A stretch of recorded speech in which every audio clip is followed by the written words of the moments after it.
It looks like just another Formula One firing. But it's not! And by the end of this video, you'll understand why Andreas Seidl's exit from Sauber might say more about the future of Audi than about Sauber itself. Because yes, the results were bad. But in Formula One, bad results don't usually get you fired after just 2 races. So something else is happening here. Something deeper. And if you're thinking this is just about performance, you're missing the real story. Sauber isn't just another midfield team anymore. It's the foundation of Audi's billion-dollar entry into Formula One in 2026. And decisions made now, they don't affect just this season. They shape the entire project. So here's the real question. Why would a team remove its leader at the exact moment stability matters most? Because what looks like a performance issue might actually be a structural problem. Let's start with what we do know. Sauber's performance has been underwhelming. Consistently at the back of the grid, struggling with pace, struggling with development, and more importantly, struggling to keep up with direct rivals like Williams and Haas. On paper, that explains pressure. In Formula One, performance is everything. No results, no patience. But here's the contradiction. Andreas Seidl is not an inexperienced leader. He helped rebuild McLaren. He understands long-term projects. He understands structure. So if someone like that fails this quickly, it raises a different question. Was the problem really on track, or was something off? Behind the scenes, because poor results explain pressure, but they don't explain a decision this aggressive. Not this early. The obvious explanation is simple. Performance. The car isn't good enough. Development isn't fast enough. And the team isn't reacting quickly. In Formula One, that's dangerous. Because if you fall behind early, you stay behind. So yes, internally, there was pressure. Pressure to improve. Pressure to respond. Pressure to show direction. And when that doesn't happen, leadership becomes the target. That's the standard logic. But here's the problem with that logic. Other teams have struggled before. Bad starts are not rare. And yet, team principals usually stay. They get time. They get support. They get a chance to fix it.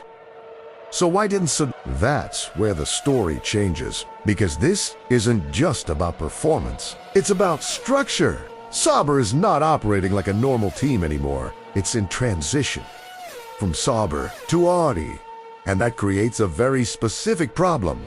2 timelines, 2 visions, 2 priorities.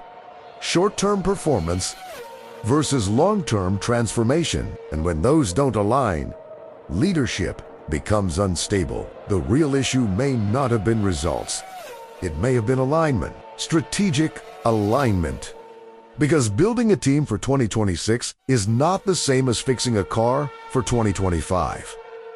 Different decisions, different priorities, different risks. And if Seidl's vision didn't match what Audi wanted, then performance becomes just the excuse, not the cause. Now add another layer. Control. Who defines the direction? Who makes the calls? Who owns the project? Because in transitions like this, power matters. And if there's internal tension, it doesn't stay internal for long. It affects everything. Development, decisions, execution. And suddenly, the problem isn't the car. It's the system behind it. So what does this actually change? On track. Everything. Because Formula One is not just about speed. It's about clarity, direction, consistency. And when leadership changes suddenly, you lose all 3. Engineers hesitate. Decisions slow down. Development becomes fragmented. And while one team is reorganizing, others are moving forward. That's the real cost.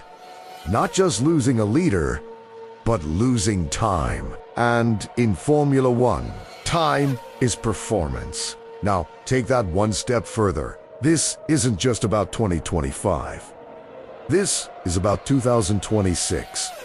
Audi is entering Formula One with massive expectations, massive investment, massive pressure, and the foundation for that entry is being built right now. So, instability today becomes weakness tomorrow, and what looks like a small internal decision starts to look like a competitive risk. From here, there are three realistic scenarios. First, they fix it quickly. New leadership aligns with Audi's vision. Decisions become clear. Development stabilizes, and the project moves forward. Second, instability continues. More changes, more adjustments, more uncertainty, and progress slows down. Third,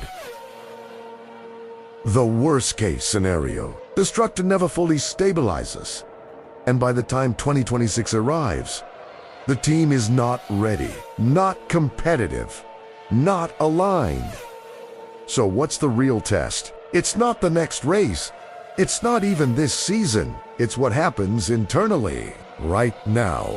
Because if decisions become clearer, if direction becomes stronger, then this moment becomes a reset. But if confusion continues, then this wasn't a fix.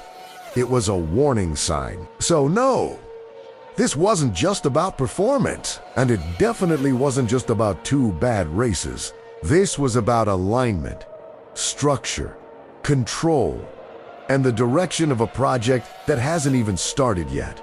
Because in Formula One, what happens behind the scenes always shows up on track, sooner or later. And here's the reality. If Sauber and Audi solve this alignment now, they still have time, Chimi, to build, time to organize, time to compete. But if they don't, then this decision won't be remembered as a correction. It will be remembered as the beginning of a problem. And when 2026 arrives, we'll know exactly which one it was.